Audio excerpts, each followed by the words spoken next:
Welcome to a very long Cypher Seed video on building a corporate network. Here, the idea is to attain zero trust architecture with a completely free and open source minded software. A lot of times we want to buy software as a service, AWS services, even Oracle services. They're very cheap, by the way. But this includes later down the road vendor lock-in. So, I love free and open source. I grew up thinking that free means or cheap means bad, but I find that that's not the case with software. Free a lot of times means really good. So here, free and open source. And this includes a lot of segmentation. We're not going to have a complete Microsoft suite. We'll have something very similar, though, and I'll talk about the benefits and negatives of doing something like that. But we'll have strict segmentation at the network layer. And this is also how we will achieve zero trust architecture at network. And I'll show you a service that allows it on the client side, which is where ZTA really shines. I am using a very, very cheap Dell Optiplex. It's about going to be nearing 10 years old, but it is an i7 7500T, low power. It's an ultra small form factor, so this is kind of misnomered here. It's about as big as my hand if I were to extend it outward. I open it up as much as I can. I bought it for about $60 with 4 gigs of RAM. So I bought I bought more RAM. I think I bought it for about $30. I'm going to use Proxmox. I'm only going to set up 2 VMs, and I'll talk about which ones I'll be setting up. Here we'll have virtual networking, and I will show you how to set that up on Proxmox. This is really more for the lab and not necessarily what you'll be doing on the corporate network. But this allows me to show you all these principles without having to spend as much money. And obviously in a corporate network, you're going to spend a lot of money. And the reason why is because you don't want your network to ever really go down. Anyways, going on without going too much in depth on that, we're going to talk about how we're segmenting this network. And this is very traditionally minded. You want to set up every single thing in its own VLAN. Why? Very obviously, you want each service to be a part of each network. And with your firewall, so whatever you decide, in this instance, I'm using IPFire, I want to manually or explicitly control when I want these services to talk to each other and how I want them to talk to each other. And this allows for a very secure-minded, principle of least privilege type of setup. And I don't know if you've seen this already, kind of leaking out this box. We have IPv6 set up. IPv6 is the way forward, in my opinion. And I think that's the opinion of a lot of network engineers. One, it's a lot easier than you probably think it is.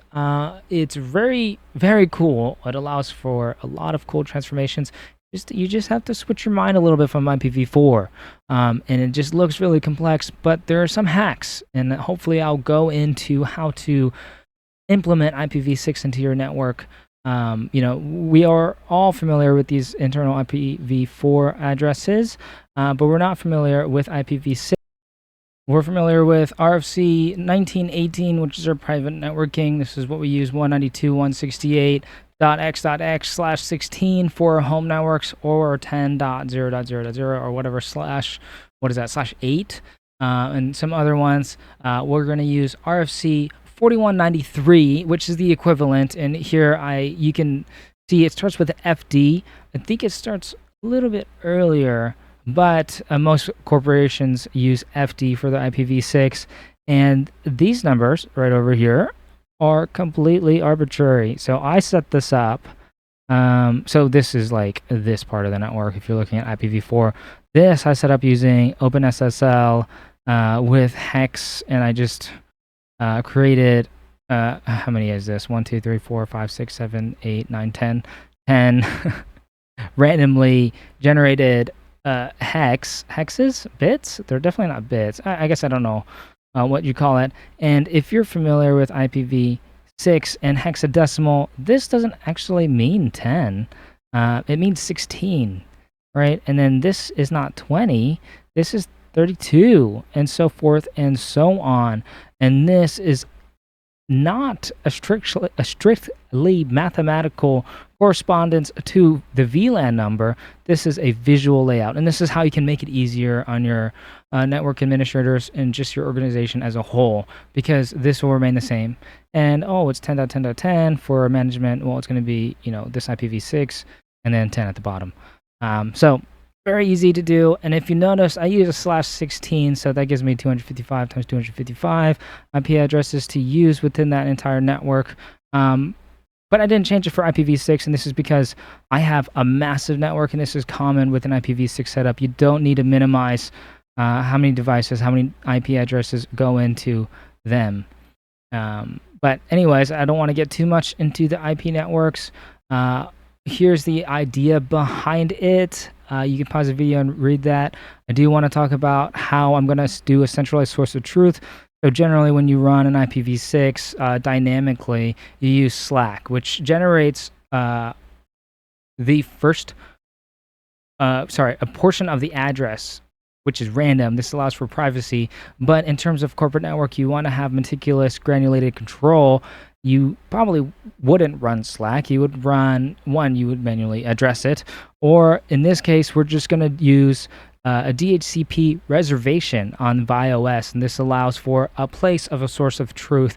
So let's say I have maybe a network mapper, but it's off, or I need to update it. I could just go to ViOS and just update it from there instead of going to each device. But this is how it's going to be implemented. All right, I talked about zero trust architecture, and it's kind of a buzzword in cybersecurity. It kind of has been for a while, but the idea of zero trust is that you want to be implicit or have the implicit sense that your clients are going to be exposed and are going to be exploited, and that poses a really big risk to your organization, and you want to segment that as much as possible. A lot of attacks come from the client side, or obviously IoTs, but hopefully you won't have IoTs in your corporate network. But if you do, you want to treat them basically something to be quarantined if need be, like if as if they have a weapon to your network, and you will make sure that it's safe within your network.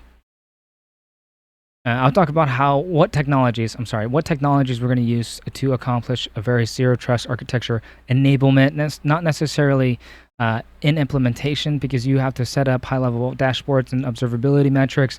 You can do that later, maybe do a video on that, but this is not within the scope of this video. I said this is kind of going against traditional architecture, but in my experience, I've seen most networks follow what I'm implementing right here, which I'll do the diagram here, which is a lot easier to explain. You have your WAN interface. Usually that's Lumen. That's I can't think of any other ISPs other than Lumen right now. But here, this is where you connect your router to. So at home, this is where you connect your just router all in one box and just put it into the internet. Here in a corporate network, you have to be a little bit more explicit. So we're using ViOS, which is an open source routing operating system. And then all this is going to do your layer 3 routing protocols. So your actually not OSPF, generally speaking, but your BGP, your MPLS, your SD-WAN, all of that is going to go on your edge. Then you have your firewall, which is, hey, here's our door. This is our guard at the door, making sure that everything is safe before it comes into our internal router. And I'm going to do a very cool thing here where these routers are actually one router. And we accomplish that using virtual routing forwarding or virtual routing forward. I can't remember the actual, if it's forward or forwarding, but think of it as like a VM within a router. You have another router, a routing table within your or pre-existing router, and you can do some really cool things like segmenting their layer 3 network even more. But in this instance, I'm just using it to segment the external and the internal router. Also saves on resources. But here you can see a little animation of how this works. You have a packet coming back in as ingress, then it gets filtered out if it's bad or good, and it goes past through the internal routing. Sometimes this will be labeled as untrusted network beyond the firewall, and it basically has to be vetted before it becomes trusted network. Here's the same thing, but you can pause it and read that if you want to. Here's more animations on how this works specifically as egress. Here's your client going to Google. It's going to ask, hey, how do I get out? This is usually your gateway interface if you're setting up a client, or gateway interface, your gateway IP. So in this instance, 10.50.10.5 was a /16, but I'll probably set that up as a 24 if it's connected in. And so that'll go to .1. The iOS will have a .1 VLAN 50 interface here. Really, it would be a 10.50.0.1. But you can do multiple gateways. But in this instance, it's probably going to be one of those two. And then it'll go to IPFire to see if it's okay. Maybe DLP stuff over here, data loss prevention. And then it'll go out to Edge to find out where to go. And Google, usually is always in our backyard because they set up distributed network. But yeah, that's our egress right there. I want to talk about the technologies that we're going to use. A lot of it's going to rely on these four. I'm going to add a lot more into it, but lightweight LDAP is kind of going to be our in place for Active Directory. Active Directory will almost always be our corporate standard. I think Azure has their own as well, even though that is still obviously Microsoft. There's some differences involved, and this is obviously not going into any Microsoft software because it's free and open source. But lightweight LDAP is actually it's like a fake Active Directory. Active Directory allows you to add arbitrary segments or arbitrary controls into identities. So I can add addresses, I can add occupation, occupation is probably a good thing to add anyways within your organization. I can add just a lot of different things that, sometimes you just don't need. In this instance, it's just going to allow for logins. So username, authorizations, and, controlling the password or whatever you want to do. MFA, email authentication, stuff like that. Headscale down below is going to be our remote in. So remote is awesome. I love remote. But securing it can sometimes be a headache. With Headscale, it's great because it relies on the Tailscale, which is a peer-to-peer network, but you can use Headscale as kind of a hub instead of doing peer-to-peer, because in a traditional Tailscale network, you would have, let's say I have my phone or my laptop and I connect, I would peer to my internal server. But in this case, I want it at arm's length. I'm going to attach it to VLAN 50, which is our internal VIOS. It's going to be controlled by our internal VIOS, internal router. And it's still going to have a comply to connect, as we like to call it, or fleet DM. This makes sure that the client is complicit to our network controls or software controls of that client. So if it has something suspicious or it doesn't have something enabled on that device, it's not going to be able to join the remote network. And that's really great for zero trust architecture. Here we'll have step CA. You cannot have a corporate network without a CA tool. Private signing, you can't do this with like EasyRSA or some type of command line interface. But step CA makes things super, super easy, especially in a corporate network. Even on this instance where I have maybe 20 different services, this allows for MTLS, which is both ends need to be authenticated, or any type of S appended to the service secure. It makes things a million times easier than signing each one with a CA manually by hand. Here, I have a couple slides of this. A lot of the suites I can break down to their individual service, but I wanted to talk about Nextcloud. Nextcloud is aimed to combat the entire Microsoft suite. Obviously, you have OneNote or something like OneDrive, which is really a lot of what Nextcloud provides, but a lot of applications you can install, which can be used for talking, chatting, video calling, and whatnot, as well as mail client. And you can even use something similar to Jira or team planning I can't remember the exact word for it. But yeah, out of all the stuff that Nextcloud provides, it's completely combating the Microsoft suite, but you can also put that and micro-segment it into different services, or I should just say segment it. But yeah, we have a Thunderbird, which I really appreciate. I mean, you can have multiple IMAP clients, not SMTP. Well, I guess both. Onto your client instead of just relying on a web service. I really appreciate Thunderbird. It's really good. It reminds me a lot of Outlook. It does a lot of the same Outlook controls. So obviously, Thunderbird is really good. You can also use Roundcube if you want a web client. I really like Roundcube. It's very single-minded in a good way. But yeah, that's one option for mail. I might do individual videos on those. Here you have voice over IP. Yes, Nextcloud Suite does do voice over IP with your talk application. Here you can do the same thing with FreeBPX. You would actually do a FreeBPX if you're going to use voice over IP with Nextcloud anyways with Nextcloud. Just because you want a standalone server to manage your voice over IP protocols. But in terms of the client, Linphone would be in place of Nextcloud Talk. And then in the same instance, Nextcloud Talk also does team chats, whereas Zulip, in my opinion, is better. But again, it's a lot heavier. I think it takes about 4 gigs of RAM just to get it off the ground. But we'll talk about the negatives and benefits of both of them before I get way into it on that slide. With Nextcloud, super easy to install. I mean, you can do it 3 different ways on the top of my head. You could just do a base install, hardware type install. You can do with containers, like with Kubernetes, with Docker.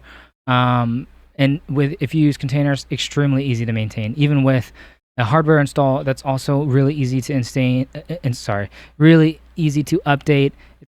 Very monolithic. That means just apply once and it goes across the board.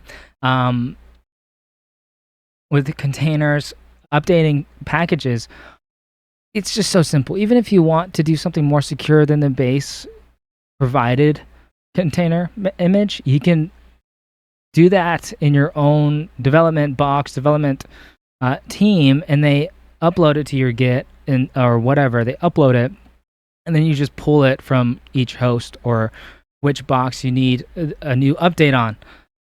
Containers are very great for that, especially with Kubernetes. You can hyperscale everything.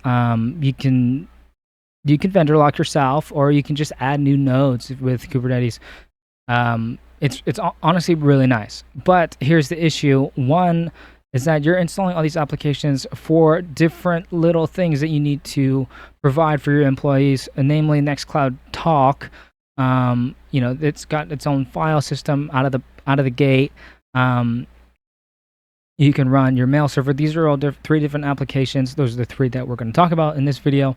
But that includes vendor attacks. These 3, I would say there's a little bit less vetting involved than a standalone software.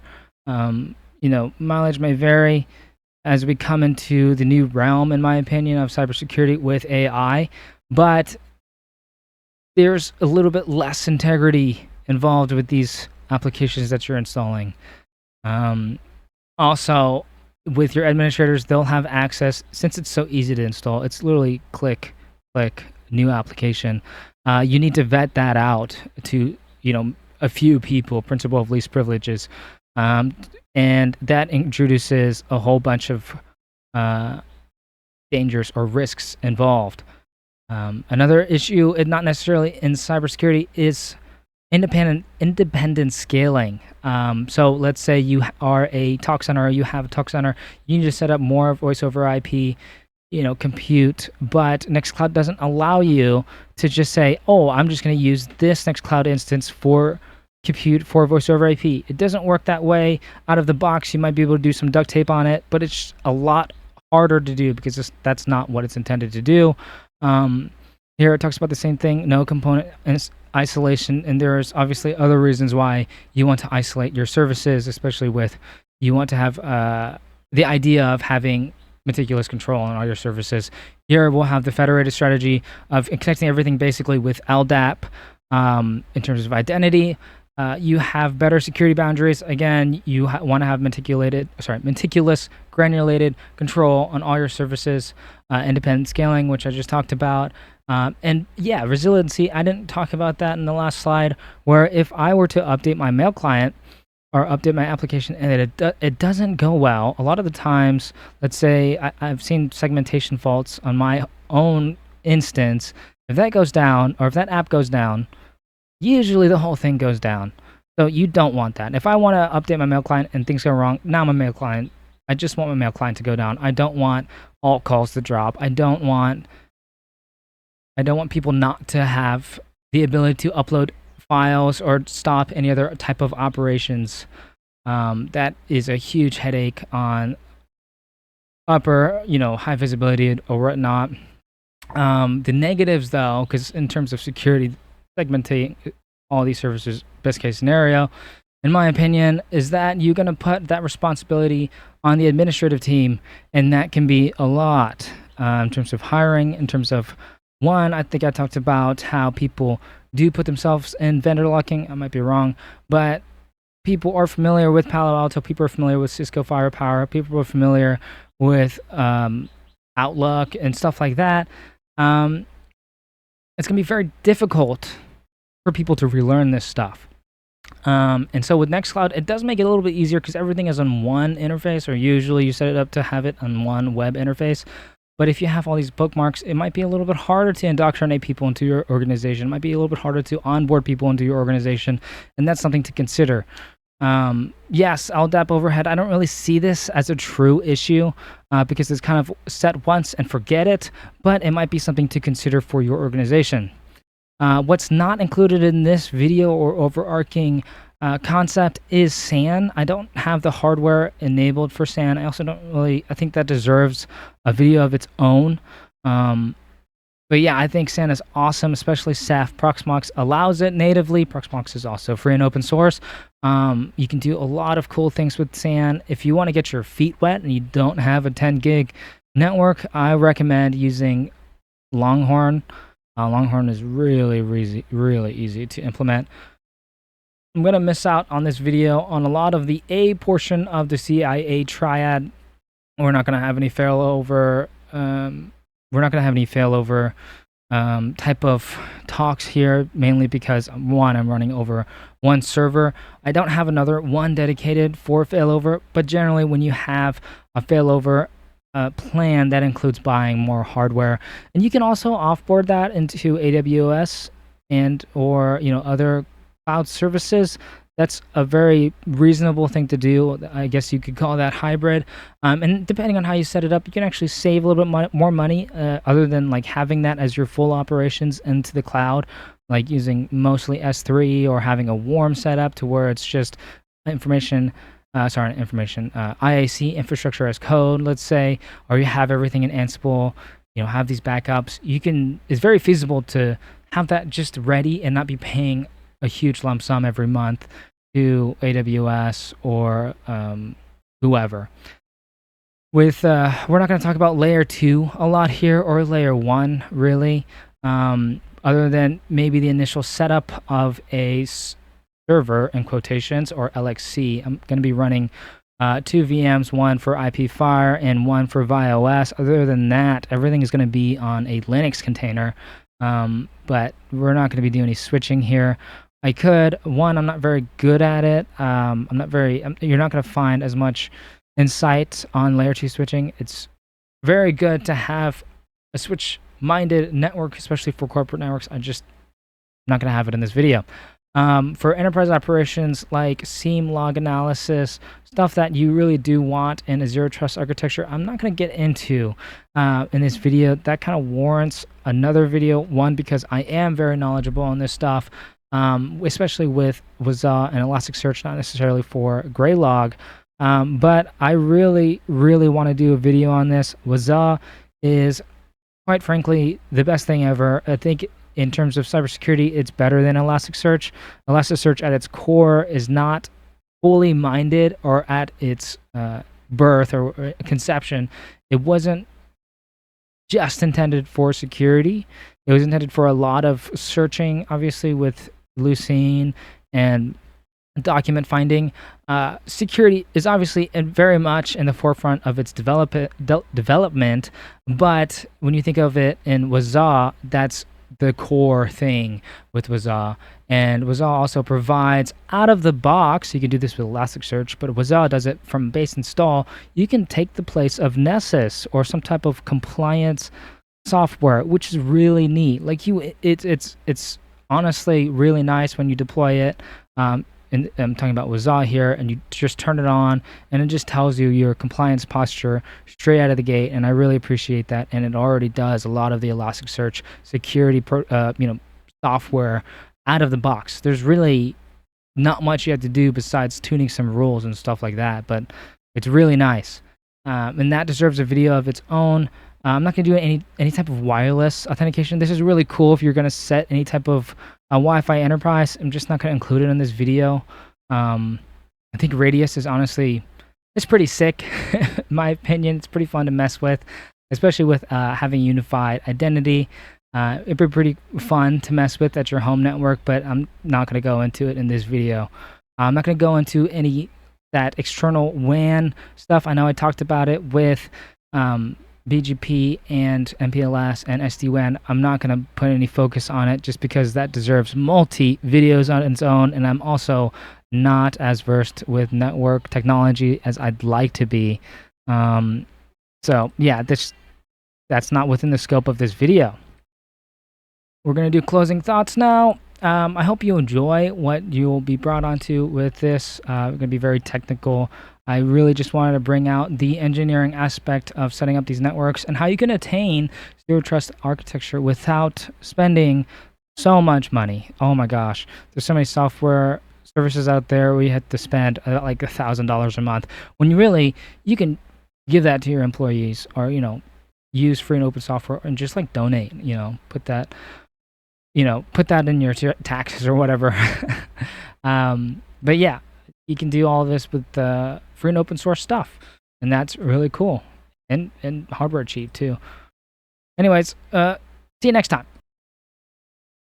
Here's how you can set up your LXC containers, your images to pull from. Once you get your Proxmox downloaded, it's very easy. You want to go PVEAM available to see which ones you want to include. I'm going to install Ubuntu for a lot of this stuff. So I'm going to grep any Ubuntu images out there. Oh, wow. PVM available. Oh, I misspelled available. And there we go. I'm going to run 2604. That's the newest one. So I've already installed this. So I'm going to do PVEAM download. I want to do local. You can see here I either have local or local LVM available, but I'm just going to install it to local Ubuntu. I'm just going to copy and highlight this, or highlight and copy this. There we go. And mine's already downloaded. So yeah, that's simple. Now here's how you download a operating system for VM. You want to go to your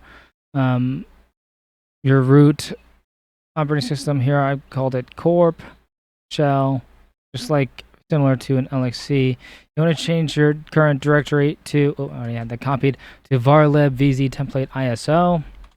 Here I already have IPFire downloaded, but the same steps. I'm going to download a built version of iOS. I have that already in my history. I don't have it downloaded though. I compiled it here on my local server, and I'm just going to download it. Same steps if you're downloading over the internet. You just do wget, and there it is. It's installed. I'm going to rename it real quick to iOS. Awesome. This is how you set up a VM in Proxmox. You go over here, create VM. Name, I'm just going to call it ViOS. ViOS. OS, don't worry about virtual pool. Local ISO image ViOS. This is fine. I want to use UEFI. I'll put that into our local LVM storage. I don't need any of this. This is fine. I have a lot of storage for like something like this, so I'm just gonna leave as a default 100 gigs unless you know, I need to subtract, which I don't really foresee. I'm gonna set this up as 2 and 2. Total cores is 4. Memory gonna give it 4 gigs, 4096. No network device. We are gonna set it up as VMBR as the bridge.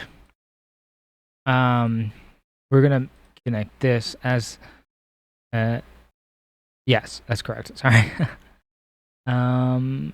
I want to add another one here later. This is all fine and dandy. And I'm not going to start after created. Yep, there you go. Here's how we create a network. As you can see, the VM is already attached over here. So we're going to create a Linux bridge over here. We're going to keep most of it blank, actually.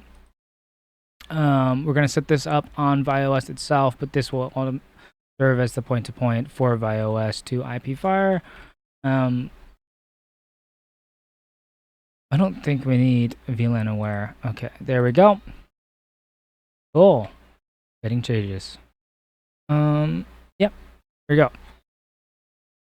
We're going to create another VM for IPFire. So this will be called IPFire. Same steps as last time. I'm probably going to set probably less compute for this one. Yeah. Oh wait, let me just double check I'm doing this correctly. This is fine. I want to use UEFI, and this is fine. Again, 100 gigs. I don't see why not. Let's do 2 sockets here, and I think this is fine. I might modify it later. VMBR. Let's do. Let's actually connect this to VMBR 1. VLAN firewall. I do not want a firewall. This is a firewall. Okay, let's not start this after created, and we'll see it populate over here. There we go.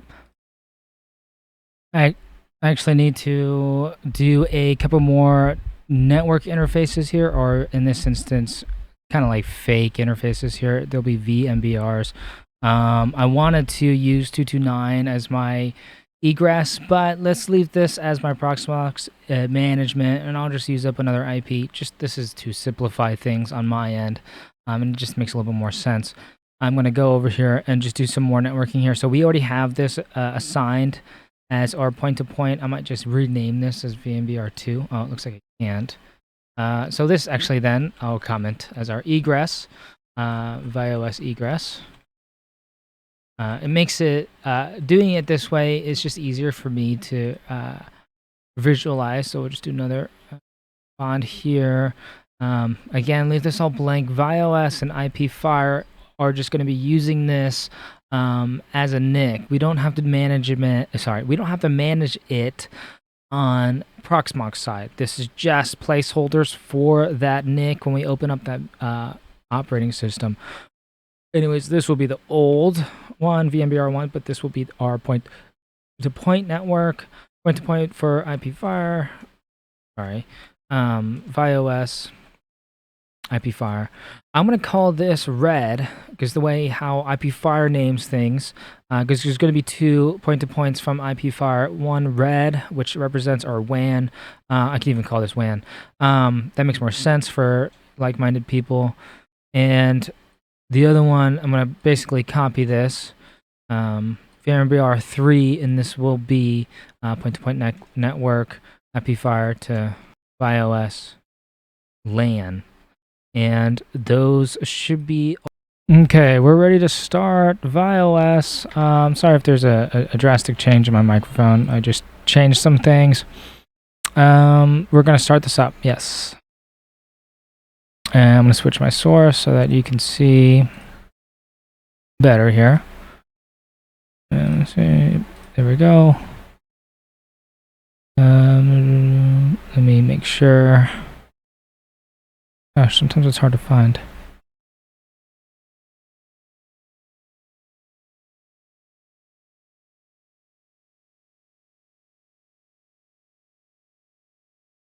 Ah, is it? No,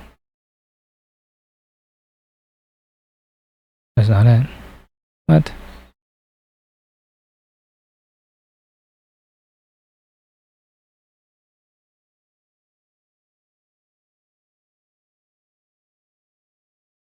Okay, I know I fast forward a little bit here, but I started IP Fire. I did change this to run completely through BIOS, and the reasoning behind it is that it did not really like me using UEFI. It should have capabilities for it, as most new operating systems do. And the reason why we have UEFI generally for corporate networks is that we want to make sure that what we load as an operating system is from the vendor. And so you can load keys. Let me make sure I'm going to the right. You can load keys for the operating system, and you satisfy the integrity version of integrity part of the CIA triad, because you can have an operating system that's not signed by the vendor, generally Microsoft, but type in Microsoft. But yeah, so I'm going to use domain name as cypherc.co. For the password, I'm just going to use IPFire to make things easier on me. Obviously, do not do this on a corporate network. You want to have very secure passwords. So I'm going to do red and green, very simple setup. Here, we're going to look at the hardware real quick and make sure that we know which one's which.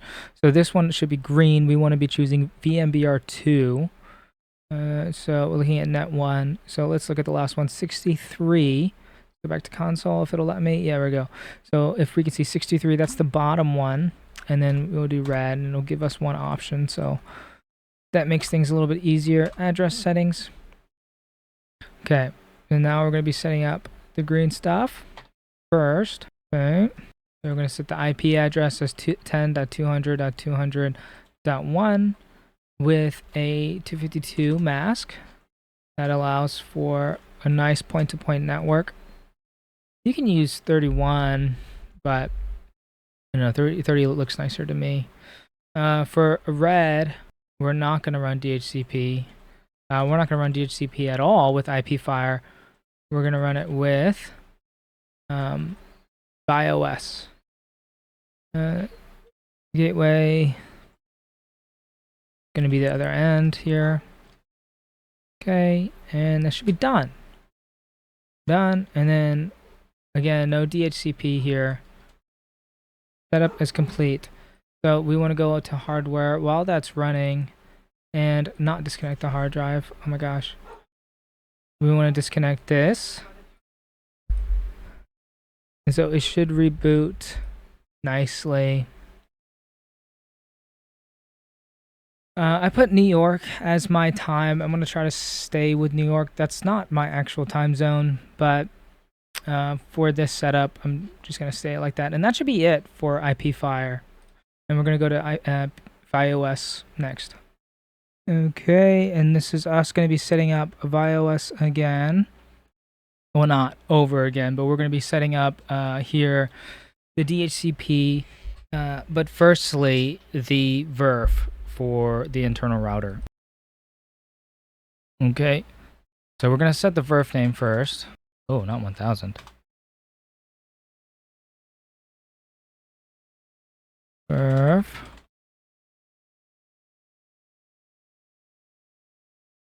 Everything out to 200. Sorry, I did press something real quick. 200, 201.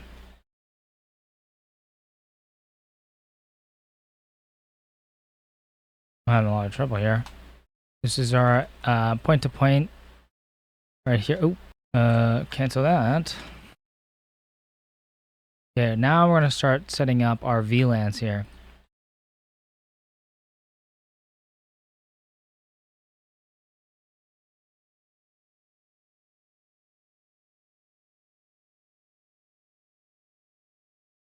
Okay, there we go.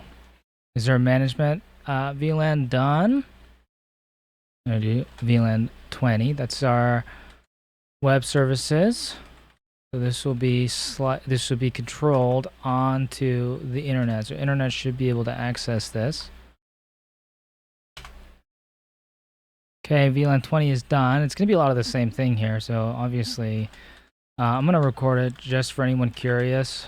But you can just as well use the skip function. This is going to be our internal web interfaces. So employee resources here.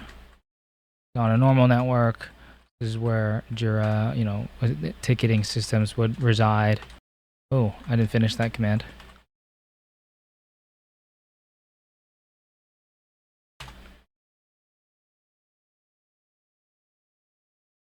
Okay, now we gotta set VLAN 50. We're doing that right here. Users. So this is our set interfaces. Oh, set. Oh, I didn't do Ethernet 1. Okay.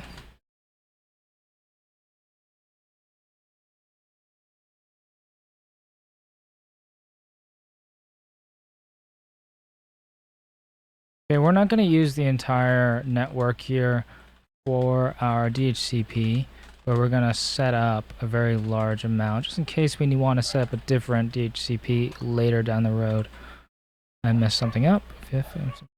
Oh, I didn't put the actual address. So this will be our IPv6 address for this. And then this is our copy, run, save. Ethernet 1 does not exist. VIF internal. Okay, looks like I did not set VIF internal. Whoops. We can set that up real quickly. Show. Oh, some Cisco stuff right here. What? Interfaces. Oh, that's. Oh, I see. It looks like I messed up with VLAN 50 based on this. And let me make sure. Yeah, I don't see VIF internal on that. Okay, let's try that. Turntable 3. Okay, I see my blunder here. It's on VIF 50.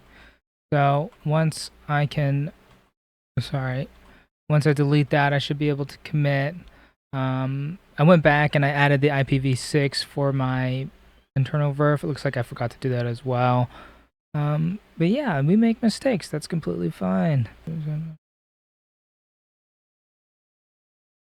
1 second. Okay, so I just have to do, not delete, set interfaces.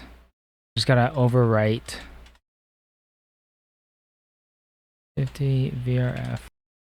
There we go. So let's try this. Commit. Okay, looks like it went in, and then save. Okay. Heck yeah. So we got ViOS set up with DHCP and VRF as well as our virtual interfaces. We can do show interfaces here, and this is our running and saved non-committed interfaces, so we can see how we set it up. Yeah, all good. Okay, one thing I need to address, because I didn't address it in the overview, is that we need to set our DNS, and I really like bind 9 for this. If you're going to do a lightweight setup, it's extremely technical though. So for now, we're going to set it up on ViOS. ViOS can act somewhat as an authoritative DNS. It'll basically just do rewrites, kind of how AdGuard works, if you ever use AdGuard, which I highly recommend. So we need to set up DHCP first, and then, well, I guess technically DNS would be better. I mean, not better, but first. So we're going to set that up. So we're going to set up DNS first and then DHCP. Okay, so we do set service DNS forwarding allow from 10.10.10.0.24. We have to manually allow forwarding. So this is for now. When we set up an actual DNS, or if we do, I don't know if I want to yet, that they know how to call each other by their services. So after this, I plan on setting up a step CA and an LDAP server so that we can get some really good, basically core services for our network.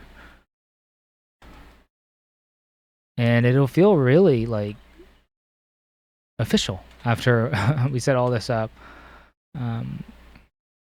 So here we're going to manually set each VLAN domain service. Or we're not setting it, we're just allowing a DNS request to go through on the gateway, basically. I messed up on the R. I'm extremely inconsistent on these shorthand. I don't think I can do list address. I think I have to do listen here. 10.10.20.1. We can do, oh, what did I just do here? Is not a valid, oh, I added another 10. And we could just go up here and start doing this. 10.50.0.1. So this one will be the most useful because we're going to have a client here. I was just thinking, I do need a client on the Proxmox, and I didn't even consider that. So I think I'll do... I'm just going to set one DNS. I'm going to think of our super lightweight client. I got to do some research. I don't want to take up too much VM spaces, so one compute would be preferred. I do want a GUI, so I'm going to do some research on that and add it on there because I'm pretty tight on resources once I start adding these corporate web services. Shared network name. Oh, you know what? It should be co. There we go. There we go. Subnet. Oh, I see. Whoops. Let's just overwrite that then. There we go.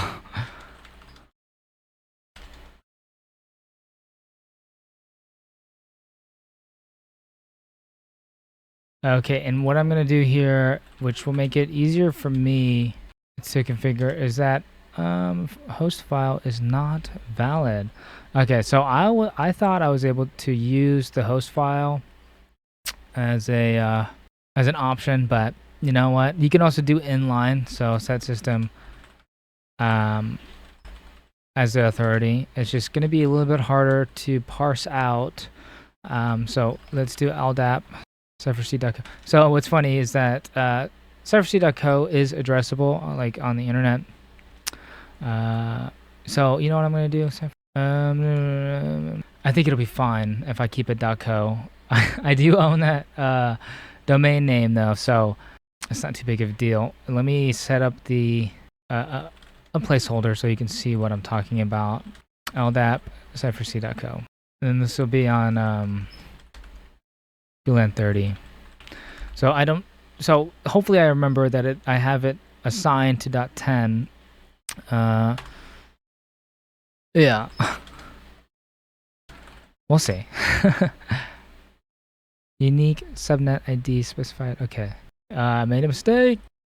Okay. Oh, where'd my window go? I think I can get away with, I'm in Control R still. Sign service, DHCP server, shared, network name. I think that should clear it. With no network. It's erroring out because Kea doesn't want to run unless I set up DHCP, sorry, DNS. No, that's correct. DHCP first, my pools. And I forgot that I haven't done it yet. So I'm going to set it up real quick right now. We only need DHCP for the end users. I don't see us needing it for anything else. You kind of want to control your IPs beyond I don't really see subnet ID. Oh, I messed up. I don't really see us needing DHCPs and other VLANs. Oh, I already have that existing. I probably just, that's why. I could just do this, default, not default IP, default router.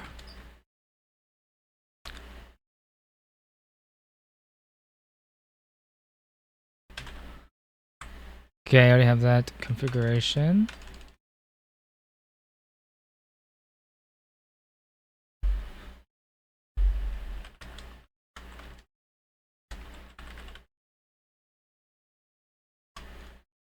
Okay, so we don't want to apply, we want to reserve a lot of that 16 network for infrastructure. I think 255 times, what is that, 10?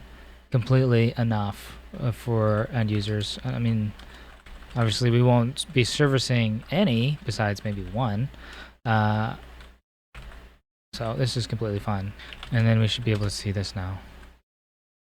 Awesome. And it should commit. Oh, did I not? Run start. Oh, I messed up on this. It's a good thing they didn't let me commit. Run start. And stop. So R1 is completely arbitrary. We can call that whatever we want. I feel like I did. I don't know why. I thought I did set it up. This is my. What the heck? Commit failed. At least one submit must be. Oh, okay. Yeah, this is my second time running through this. I didn't have this many issues the first time, so. Looks like I put .com here, and I think this is what the issue is. Oh, whoops. Oh, messing up now. My hands are sweaty. No. Okay. Can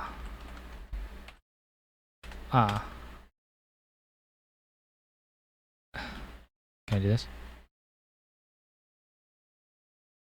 If you guys are curious on the reverse I directive, I'm pressing Control R for that. Yeah, I do this all the time on normal Linux configurations. It's what makes working with ViOS really nice. You do get a lot of the Linux command line stuff along with having a network CLI, which is my biggest gripe with Cisco. It's not... for me, it's not intuitive, right? If that's what you did for a while, then I guess it is. But I like having grep, right? I don't like having tech I server or not tech I, so just I server, section server. I don't really like that. I can also pipe this into less, which is really cool. With less, I can do. Oh wow. Okay, so this doesn't like me typing stuff sometimes. I was doing double, maybe on a secure shell session, it's able to go in. But some of the niceties with Linux CLI exists within ViOS, and that's really nice. And Cisco just doesn't provide that at all. But yeah, I got it committed, so we should be good on both DNS for now and DHCP. Real quick, we got to add some routes to IPFire, so let's just log in real quick. Hope I put that password in. Oh, I did not. Oh, you know what? It's probably like this. There we go. 1 second. So we're going to add 10.10.0.0, oops, 0/16 via 10.200.200.2 IP route add. I'm going to retype that. IP route add 10.10.0.0/16 via 10.200.200.2, and another route 10.50, which is VLAN 50, 16 via 10.200.200.2. Forgot the add on the second command, adding that in, and then we go. So we cannot actually keep this permanent yet. You can do that through the web GUI, but once we get a client running, then we'll set it as forever. Now we're going to add some permanent roles in IPFire. So we're going to go in over here, by Etsy sysconfig firewall.local. And as you can see the comment here, it says add your start roles here. We're going to type in span IP tables, aka custom forward s 10.0.0.0.8 chmod plus x makes it executable, just in case it wasn't. Awesome. If you want to make it, oh, made a mistake here. There we go. Actually, since I'm in here already, I might change a little bit. If you want to make a tighter config, which I think I will, I'm going to press Shift V to copy this out. I pressed S right there for substitute. And that's my VLAN 50. And I just got to do my VLAN 10, which should be management. And then WQ, which means write quit to save. Okay, I just got Alpine installed. I'm going to create a new VM. I know in our overview, we didn't really talk about another client, but it's important that I set one up, unfortunately. Yes. Let's get this right. You know what? I'm going to keep it as BIOS for now. Honestly, this is over allocating for Alpine. This is completely fine. I might be able to get away with 2 sockets here. Okay, just to give it a little more oomph. Memory is completely fine. I'm going to put it on VMBR3, VLAN tag 50, because that's our end client, right? And we should, hopefully, get this installed soon. I'm going to do start after created. Advanced. Okay, just finish that. Okay, I'm going to wait for that to finish. Oh, wow. Okay. Booting up pretty quick. Okay, now that we have our Alpine booted, you just type in root and that already pops up. No password. And then I'm going to type in setup Alpine. Okay. Oh, whatever, just none. I have never done this before. Into host name. Let's do host proceed.co. Available interfaces are Ethernet 0. That's fine. DHCP. So I haven't figured out the kinks yet on DHCP v6 or IPv6. I had some issues with ViOS not wanting to put a interface in for its point-to-point networks, and so that was a big issue. I just put password in there. I'm gonna try to do America, New York. I think that's how it stays in there. Yeah, so I'll go back and figure that out. I might have to recompile it, get like a newer version or maybe a more stable version. So that was a bummer. Okay, HTTP proxy, not yet. I do want to set up an HTTP proxy eventually. Sorry, I had to do something real quick. So you didn't get to see it, just loaded this. I'm just gonna do F. Oh, I meant to press C there. Okay, let's show the mirror list. Just skip this. Set up a user. So enter a lowercase login name. Yeah. That sounds right. Okay. Enter. Nope. Let's not do that. None. Oh wait, yes. ZTA. How would you like to use it? Let's use it as data. Or sys. I don't really understand. Okay. Might have to manually set up these repositories. Give me a second. Let me get the right link here. Alright, I think I got it now. I'm going to use this repository. I'm assuming the script to automatically set them up is not working because I was getting that error earlier. Okay, this should be good. Oh. Might not be that I can't ping. Okay, let me try. Okay, so this means there's a domain name issue. So a quick workaround right now is just to not Etsy host. You want to go to resolve.conf with a V and add. So, in a corporate network, you obviously shouldn't do this. I mean, I guess if you're testing stuff out, it's fine. But right now, I want to get this set up so that I can access the GUI for IPFire, and yeah, that's mainly why. This is probably why the DNS name. Yeah, Google's fine.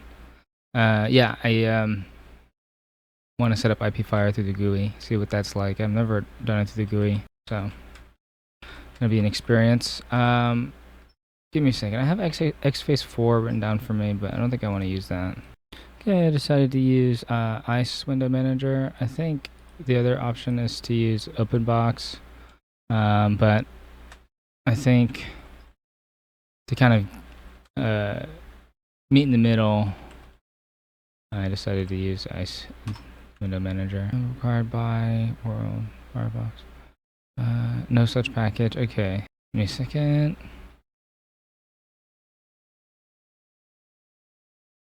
No troubleshooting. Okay, I made an error in my repository link. Let's change that real quick. Okay, I see it. CDN. Okay. There we go. That's it. Okay, I'll be back when this is done. I was also thinking if this is too much for the server that I'm running this off of Dell Optiplex, another idea is to rush the setup of headscale and to set up a standalone client. I guess not standalone, but set up the connection to headscale so that I can access the VLAN 50 from the computer I'm working off, or even just set up another VM on a different host so that I'm not using the resources of this computer. That's something to consider. That being said, looks like we're done installing what I wanted to. Let's see. I think I'm able to.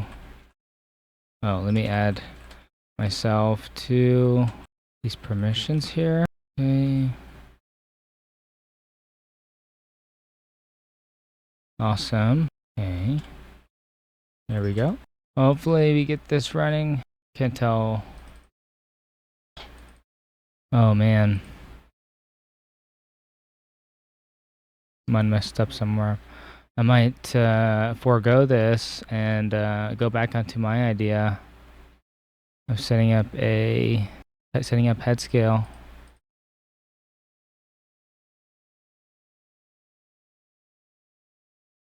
Yeah, I do not see anything here. Oh gosh. Alright, we might get back to this. Alright.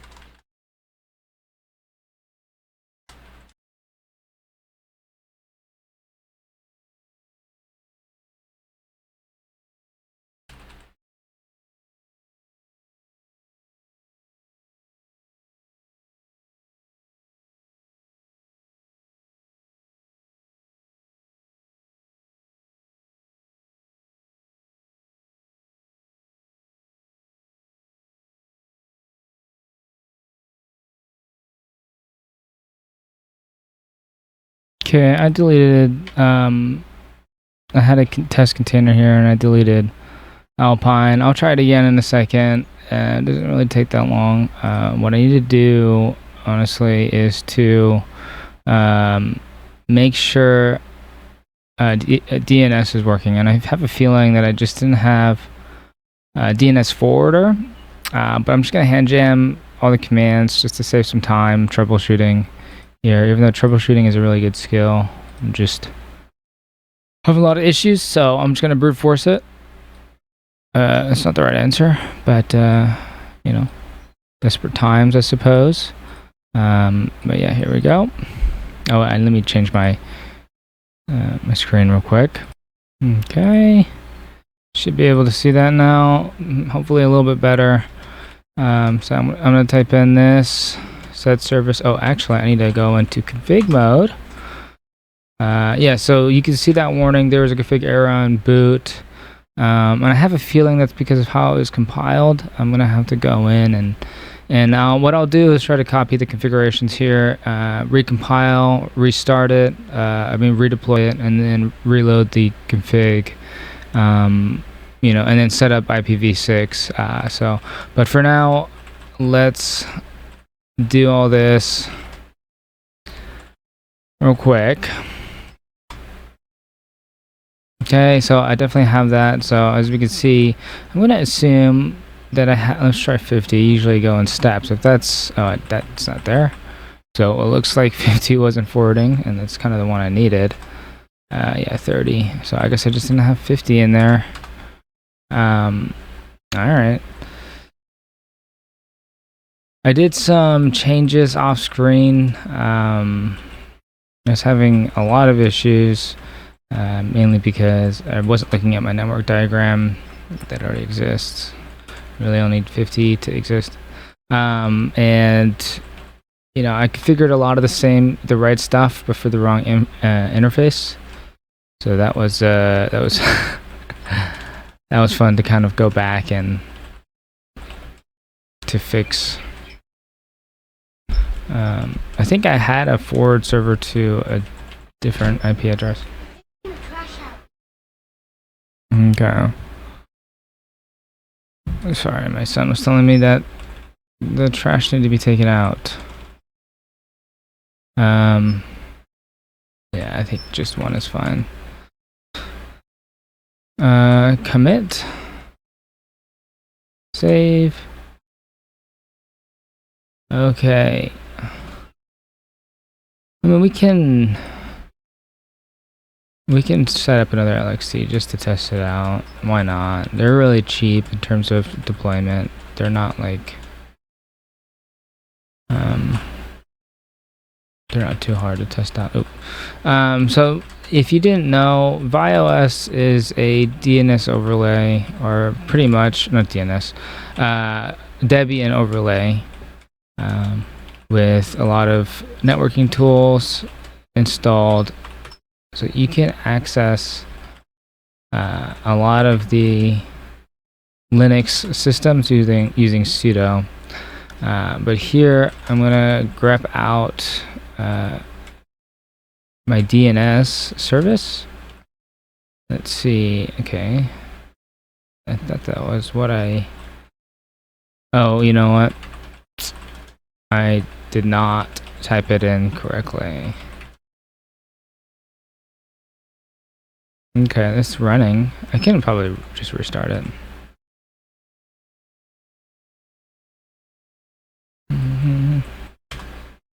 Okay. 1, 2. So the reason why we cat this is because the output is not meant. It's paged. So catting it kind of unifies it into a single thing. Did I just do this again?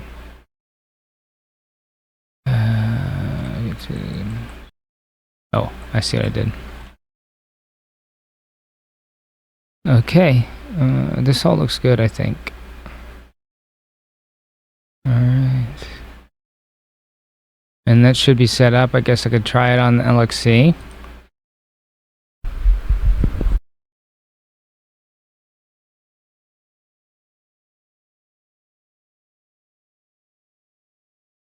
Okay, I have Debian installed. I'm using LXDE because it's a pretty light on the RAM for Linux. It is a little bit annoying because there's a bit of a lag whenever I use anything on the VMs, and so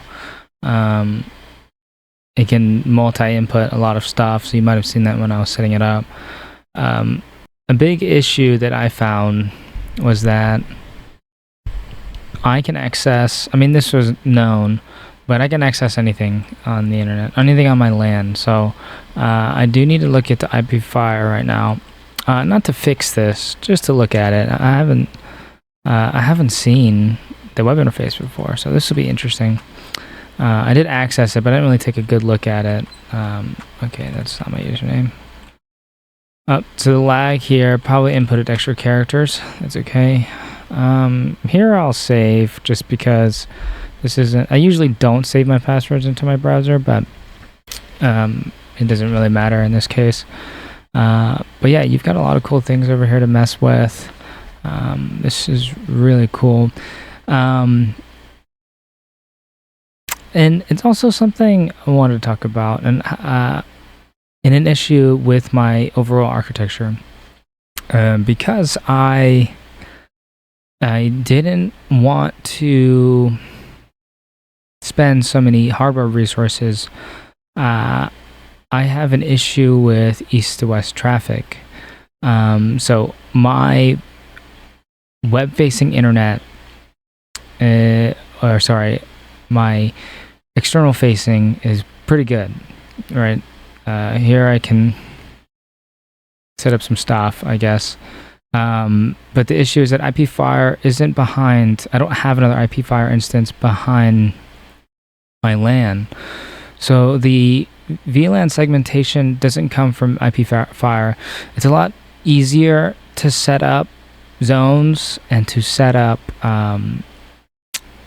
VLANs on the firewall. So like if you have Palo Alto or Cisco firewall, stuff like that, behind the LAN.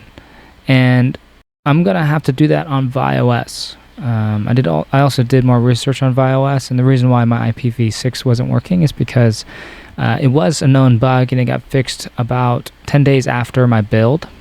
I don't know how long ago that was. And so that is a big issue with ViOS, is that there are some things, there's no LTS from the free and open source. So the source code is out there, but it's not packaged nicely for everybody, including me. So yeah, we have firewall rules here, but it's not going to do anything for us right now. Yeah, it's not going to do anything because it's not really in line for my LAN.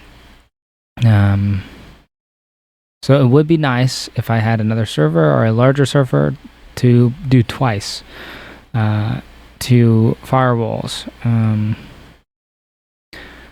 You know, I'm thinking now if I could do 2 ports on the firewall to kind of half sandwich VLAN, so half sandwich the VRF that I have set up on ViOS, and that would solve some problems.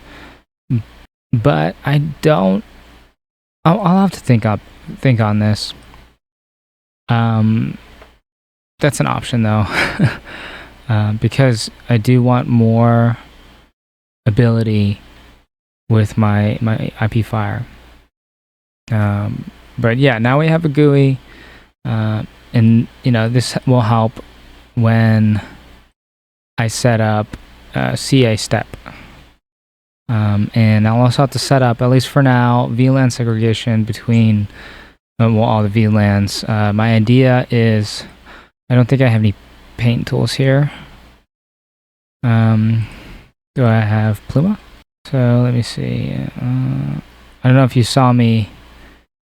I don't know if you saw me delete LibreOffice. It's just a lot of stuff on here I don't really think I'll need. So let me open LX terminal. The LX terminal is fine. It's just the default is white. Oh, I guess it's black on this one. Anyways, to kind of, oh my gosh, this is what I'm talking about. Okay. To kind of showcase what I'm talking about here, I have my DMZ at VLAN 20, and then I have internal services, VLAN 30. I'm gonna run one Nginx server at DMZ, and I'm gonna run one headscale server. at int. So this will be VLAN 20 and this will be VLAN 30. And currently I can access all of it right now. And so on the ViOS, what I'll have to do is I'll have to put in firewall rules so that VLAN 50, which is what I'm on now, can, oh wow, the added space, can only access VLAN 20. Oh my gosh, this is so hard to type. VLAN 20 through HTTP, HTTPS. And so what I can do is I can set up Athelia with LDAP to wrap all my services behind behind Nginx or Athelia. So Nginx, you can enforce anything that doesn't have OIDC natively inside the web browser. You can wrap it in Nginx and use a authentication forward proxy, and that will solve a lot of issues that don't have one OIDC, so single sign-on. So yeah, I think, yeah. So one thing I do want to say is I'm going to leave cypherc.co as our internal, and then cypherc.com as our external. Leaving this as our default domain helps a little bit on internal setup, and externally, since that'll be on globalauthoritative.com. I do. Barge is in here. It's okay, don't hurt yourself. I did. No. It was so fast. And you say, Daddy! Yeah. Did I stop it? There we go. Okay. Okay, so I finally got ViOS kind of working. 6. What I'm gonna have to do is recompile the actual ViOS software eventually, and I think I mentioned taking the configuration, saving it, and then reapplying it after the new compile. I think now I need to verify ViOS. I already did off screen, but for this video while I'm talking. I know with containers it can be kind of by default. It'll apply the DNS settings from the host. So that can be kind of finicky to set up. You're going to have to go and boot it up, manually call for a well, I think DHCP. So it should be VMBR3. I need to rename that. So you can see here, to use DNS settings. I don't think you can. I might as well just enter it in here, booting it. And so we'll be using ViOS for this. I can use the home router, so my home router DNS. And since I don't have I'm not really connected to the real public internet, this will assume our DNS out in the wild.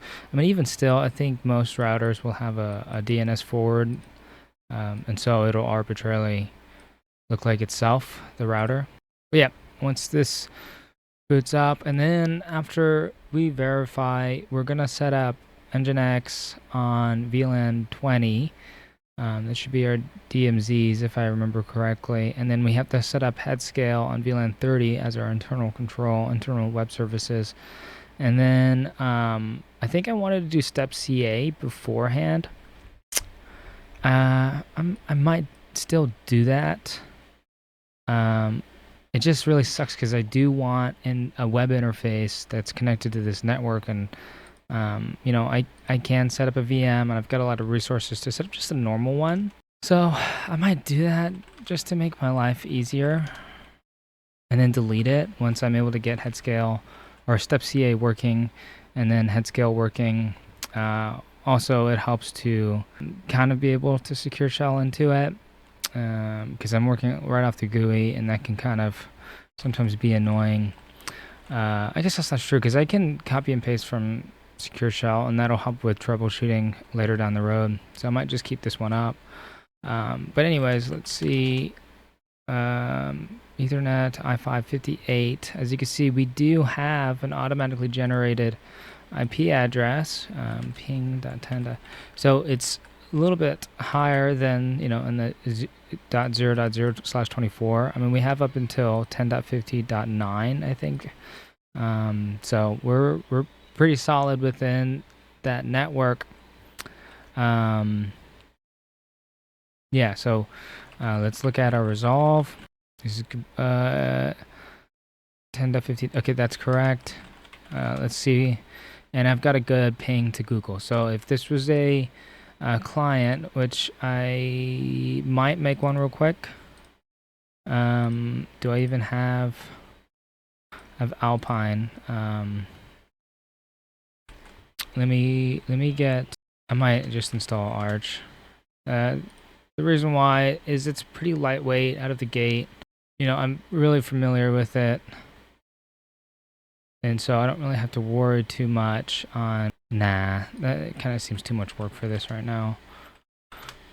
I used to be able to do it within like 5 minutes, but it's been some time since I've installed Arch right out of the gate. But Debian's pretty lightweight. I think I'll just use Debian. It looks like 13.5 right now. I run the computer I'm actually working off of is actually a Debian 13 image. It was originally a Debian 12, or I think that one's Jesse? No, I can't remember, but it's Trixie now. Yeah,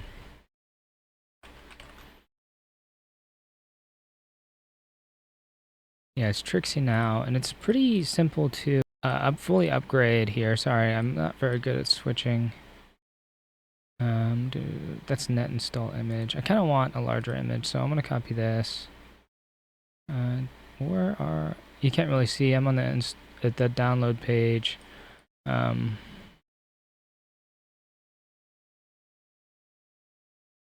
so that's the right link. I'm trying to get its SHA-256. If that is the primary. Okay, so I'm just gonna get the link here. I think that just downloads it. Okay, no, it doesn't. Thank God. Okay, so I have.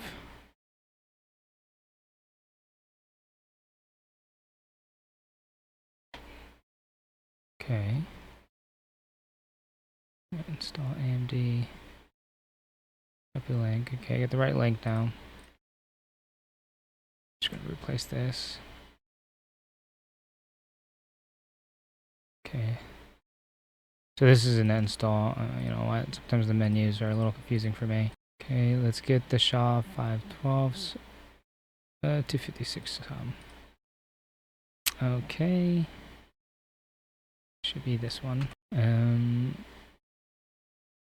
You know what? It's actually better if I don't have the DVD.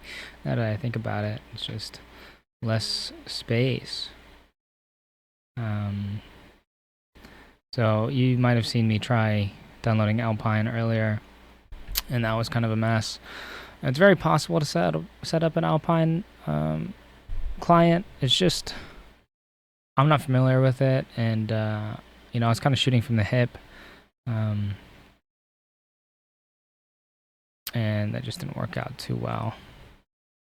Okay, VM103, a deb client. I don't need to worry about this. Oh, I did that again. I'll just type in deb. ISO image, Debian. The right kernel. This is all fine. I can use UEFI, but right now I just want to minimize the amount of. Let's run with 2 cores.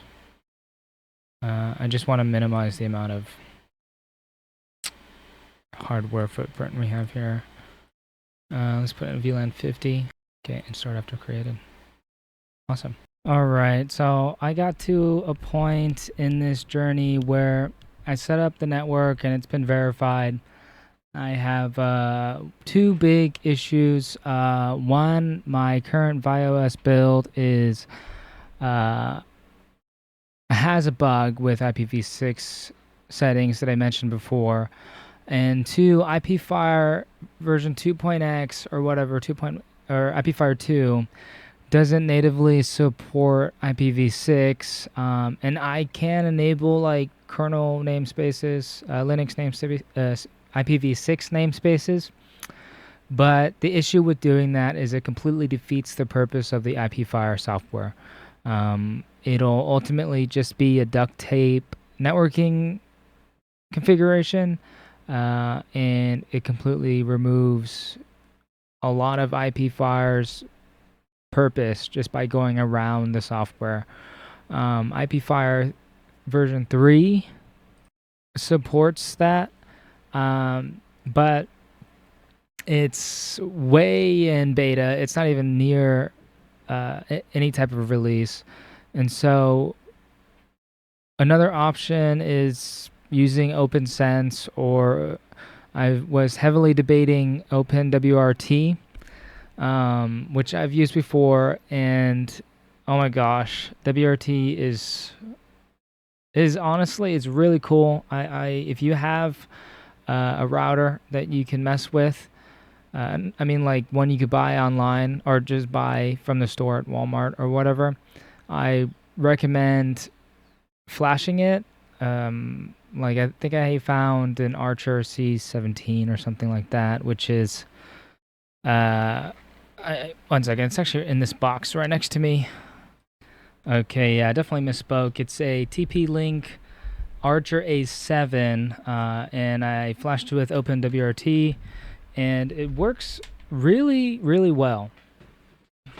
My network at home isn't flat at all. I have OpenSense, and I do a lot of segmentation at home, so it's kind of more of a beast. Not really, but setting up my network at home. So I have a lot of finicky stuff because I half complete a lot of projects.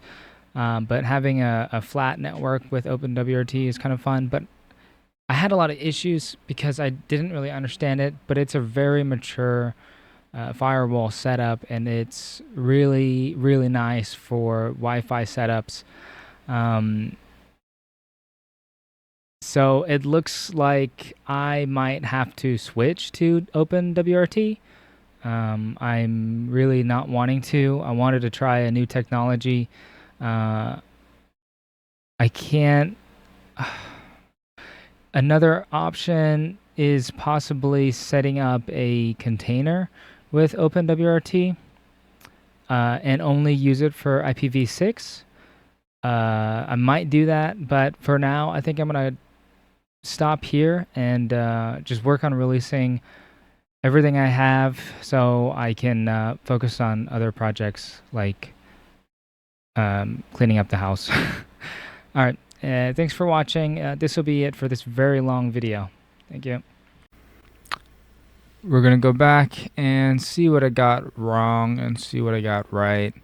So we're going to deconstruct the corporate network on what I did for this entire video, with free and open source software via OS, IPFire, and I called it Zero Trust Architecture. You know, looking back on that, it's not actually zero trust. I mean, not even at the conceptual part of it. So we're gonna look through and see what I got wrong, and understand that it's a learning process for me. So on slide 2, it's a good thing I was auditing my own architecture, because I made that claim that this is zero trust in practice. And I think it's okay that I said that, but it's just not accurate. If we're gonna say exactly what it was, I would call it a hardened, segmented, defense in depth network. Real zero trust, little ingredients inside of it, but not fully principled zero trust. And on slide 3, we're gonna look at the scorecard. On the left, there's some things that did hold up. The segmentation between my zones, that's real, and between VLANs is fine. So there's not necessarily forced IP fire, but we have separation of VLAN. One of the biggest issues is that on the next slide is that east and west traffic is not visible. And if we were to assume a machine on VLAN 50 was compromised, then we would have zero visibility part. I mean, we wouldn't have any controls against zero mitigation on preventing that computer from attacking a different computer on that VLAN, and the same thing on DMZ VLAN, same thing on web services VLAN. A little story: on my last job, we had this red team exercise, and our network was pretty traditionally. It was very close to this one. If you can think of a campus LAN, it was a distributed layer, and then you had the internal router, firewall, DMZ, and you had your external router. External router would go into the big bad world, the internet, and then internal router, OSPF network. Well, one thing they did, so they didn't have to mess with BGP on some of the sites that we had. They set up tunnels between the sites, so they were connected all within that internal router, and there was zero visibility on that firewall right outside of it, between the external and internal router. So one of the options was to span, which is like we're watching it's like a promiscuous port on a switch. We're going to span all the switches at the distributed layer and force it down our seam. And the issue with that is we were looking already at one of the switches, one of our upstream switches, and so about 80% of our traffic would be doubled. 80% of the traffic we were already looking. So it would have been either a double ingestion or maybe even a triple ingestion in some points. So at a conceptual basis, east and west traffic, if you can figure that out, then you solve a huge issue. And looking at the next slide, we're going to talk about how we can solve this. Host firewalls. This is the norm for especially Windows hosts in an organization. You have Windows Defender. On Linux, you have NF tables, which is similar to Windows Firewall, and you also have ClamAV as a Windows firewall as well. It's a virus defender. The next thing we could do is private VLANs or port isolation. This is so that the client only talks to the gateway. It doesn't allow that same client to talk to its buddy on the same VLAN. This forces the traffic to go to the router or to the firewall or to whatever you have set up to be able to monitor that. Otherwise, you just don't see it. And then the real thing that I wanted to implement after looking at my architecture is that we could use NetBird or OpenZT to get specific services constantly checked. And I'll talk about that in some later slides. And we can also use Pomerium, it's hard to say that, in front of every single app. So instead of Nginx and Athelia or Authentic or any type of OIDC, ZTA, you wanna verify every single request. That means every time you hit a link, press a button, get a new web page, Pomerium needs to verify that transaction and see if you have the right credentials. So that's something I have to reevaluate. On slide 6, I didn't know this starting out, but IPFire does not support IPv6, and that's a big issue because I set up IPv6 with DHCP6 so that we had a source of truth, and then I set up IPv6 on VLANs, and BIOS wasn't allowing me to submit that, and I looked up. There was a fix about 10 days after my pool, but even still, I couldn't do a point-to-point to IPFire with IPv6 because IPFire doesn't support IPv6 out of the box. IPFire 3, the next big release, is supposed to, but that can come out 5 years from now, and that's a big issue because it's Linux under the hood, and so you can set up IP spaces and route that traffic, but you're building a bridge when you want it to go in the tunnel, so it's going to be zero visibility, and there's no point in doing that. So I wish I knew that starting out, and I should have researched that. On the next slide, this is a really big fault in how I assumed zero trust worked. With VLAN segmentation, I thought I could still do host verification and VLAN segmentation, and you can, but I thought it was somewhat implicit. And if you don't know, NIST 800-207, that's the documentation we go off of whenever we talk about zero trust. But the VLANs, only using, clients within the VLAN, certain VLANs would automatically be trusted based off its location. Once we authenticate a user within VLAN 50, so we use Fleet DM, and then we authenticate that compliance with the user and put them into VLAN 50, and then once they're in the room, they're pretty much good to go. And that is not how ZTA is supposed to work. But yeah, we did not build, on the next slide, zero trust. We just built something that was hardened and segmented at the network and with defense in depth. But this is not zero trust organization. Is that bad? The worst mistake that I made was calling it zero trust. It isn't inherently insecure. So, which brings me to the next slide, that not every network needs zero trust. But seriously, zero trust is expensive, but it's expensive in how we keep it working, or operational costs. We need someone watching these services, telemetry pipelines, and we need someone tuning these rules all the time.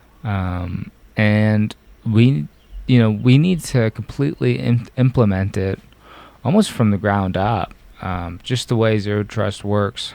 And that was the biggest mistake. It was such a blunder to call this zero trust, because I wanted to do a video on zero trust, and this is not it.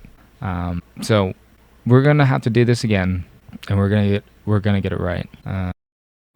For people who need to use this architecture, on the next slide, small organizations and home labs, this is completely fine. So for a lot of people who are like within 50 to 100, which was the kind of amount of employees that I expected for this network, or some assumed, and this is completely fine. But we also need to talk about who should pursue zero trust. Definitely remote and hybrid personnel, because when you bring your own device and you use hybrid work, that just brings so much risk into the organization that ZTA, you really need to change your whole architecture to allow for that. You can't just bring on a personnel and assume compliance once, or have them comply, and then assume they're trusted the entire connection. It's just not a good security posture for bringing your own device, hybrid or remote work. On the next slide, we talk about how can I get this into full ZTA. So there is a free and open source path.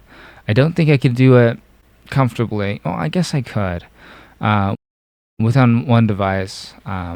What I'd have to do is swap headscale into NetBird and I could go further with OpenZD. What NetBird gives me is identity-based access rules with posture built in and evaluated continuously, which is the thing I didn't want to do before, but it's a necessity for ZT. We also need an identity-aware proxy, not just Athelia, something that does continuous checks like Pomerium for every single request. I'm not going to talk about Canid, and I do want to do a SIEM video for sure, because SIEM is one, in this current climate, even if you're in a small organization, I think it provides a lot more than not having it. Firewall and home pages are very nice, but Mozart gives you more on the endpoints than you can see on the layer 3 devices. So I'm going to talk about how we can define certificate lifetimes within Zero Trust, because it's going to be slightly different. Because if it's an automatic process, we can get some really secure architecture with step C. And then the last step is to stop implicitly trusting VLANs from any type of trust. And that's the whole point of ZTA. And I didn't, I overplayed VLANs implicitly. So this is something we have to reevaluate.